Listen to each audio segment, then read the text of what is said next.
Ok. Ensuite, donc, vous avez, une fois que vous avez noté définition d'ensemble majoré, ensemble minoré, on dit que l'ensemble il est borné si il est à la fois majoré et minoré. C'est le cas de notre premier exemple. Notre premier exemple, l'intervalle 0,5, il est majoré et minoré, on dit que A est borné. Ensuite, on définit à présent ce qu'on entend par borne inférieure, borne supérieure.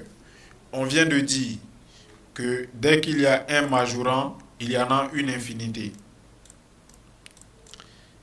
Donc, dès qu'il y a un majorant, il y a une infinité de majorants. Donc, on a dit tout à l'heure grand A, l'intervalle 0,5. Donc, un majorant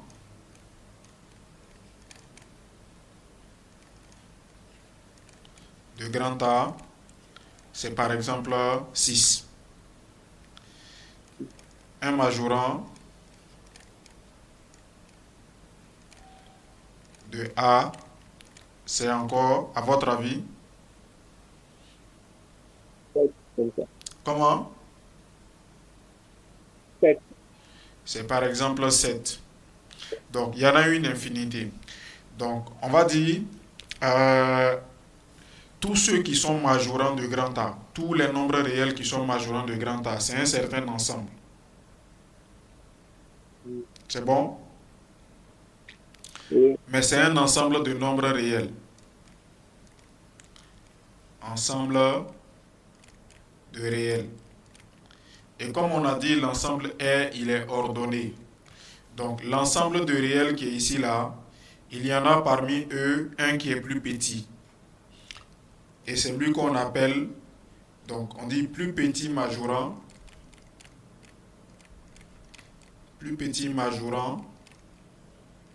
de A, c'est lui qu'on appelle borne supérieure de A.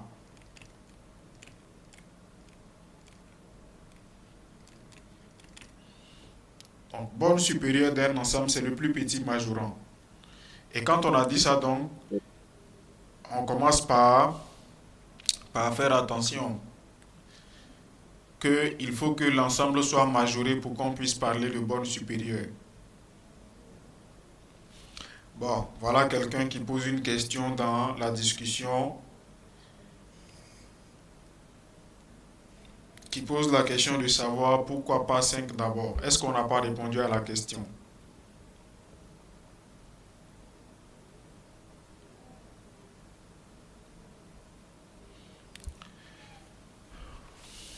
S'il y a des contributions, vous pouvez lever la main, demander la parole pour vous exprimer. Est-ce que je n'ai pas répondu à cette question-là?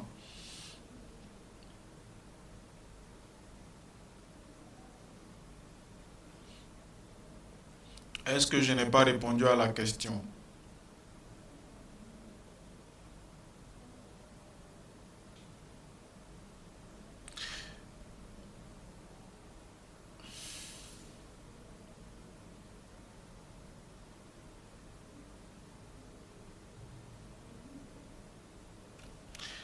En fait, bon, je veux saisir l'occasion pour vous interpeller. Faites bien attention à ce que je dis, suivez. Si vous ne suivez pas, on ne va pas s'en sortir. Tout à l'heure, quand j'en ai parlé, j'ai pointé du doigt ici 5. J'ai dit on peut très bien dire 5. Il y en a une infinité au-delà, on cite ceux qu'on veut. On peut très bien dire 5 et je suis allé loin en précisant que dans la définition ici de ce que c'est qu'un majorant, on dit que le réel grand M, il n'est pas forcément dans l'ensemble grand A.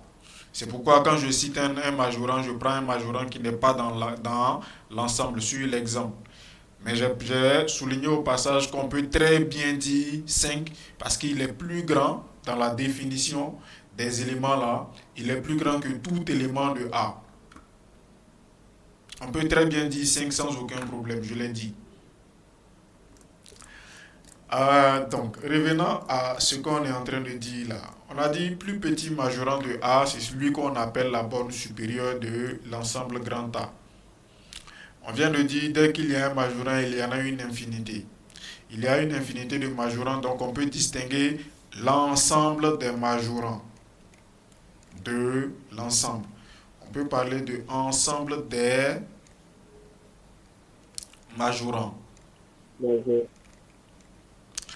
Ensemble des majorants, il peut admettre un plus petit élément s'il existe.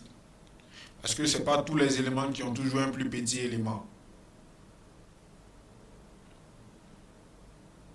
Assez clairement, vous prenez l'ensemble B. B, on a dit moins l'infini, je ne sais plus quelle borne, mais je mets n'importe quoi ici, moins l'infini 1. Est-ce que celui-là, il a un plus petit élément?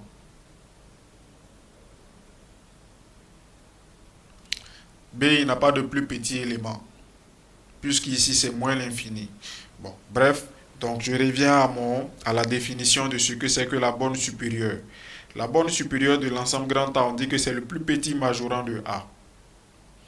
Donc, si on revient à notre ensemble grand A ici, on a dit c'est l'intervalle fermé 0,5. Peu importe d'ailleurs que ce soit fermé ou ouvert. Mais quand on reprend la définition, un élément de A, c'est un élément qui est compris au sens large entre 0 et 5. Donc tout élément de A est plus petit que 5. Donc en conséquence, on a déjà cité 6, on a cité 7, on a dit il y en a une infinité, on ne peut pas tous les citer. On cite quelques-uns.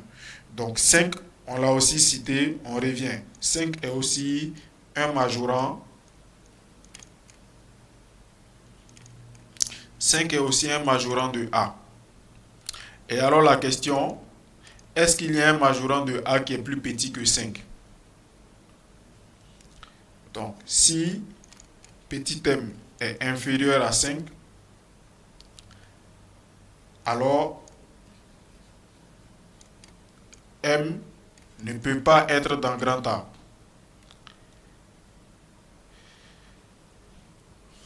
Pas exactement ce que je veux dire. Si m ne peut pas être un majorant, pardon, je veux dire. M n'est pas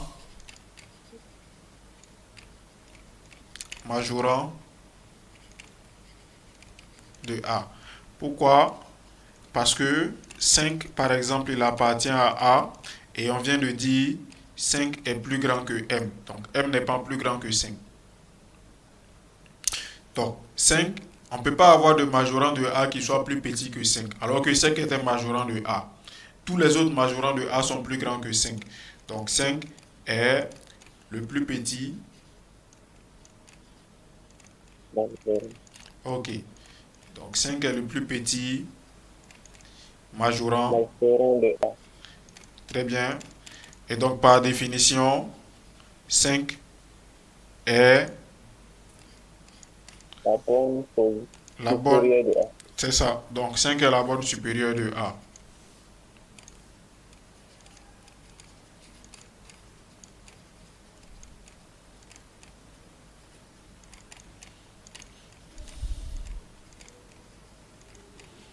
C'est pas plus compliqué. Ce sont les définitions. Il faut juste faire attention aux définitions. Donc, borne supérieure, c'est plus petit majorant. Borne inférieure, plus grand minorant.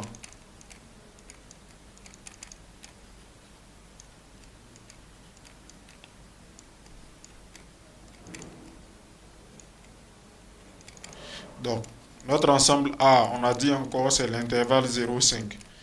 À votre avis, monsieur Salmané, la borne inférieure de A, c'est qui? C'est qui? La borne inférieure de A, Oui. c'est 0. Voilà, donc on dit inf de A, c'est 0. Sup de A, c'est 5. C'est pas plus compliqué. Donc la borne inférieure, le plus grand minorant, la borne supérieure, le plus petit majorant. Ok. Donc si on poursuit avec nos exemples, on considère cet ensemble-là maintenant. C'était l'intervalle B qu'on avait déjà considéré. Donc on commence par répondre aux questions. Est-ce que B est majoré? Oui, À votre avis? B est majoré.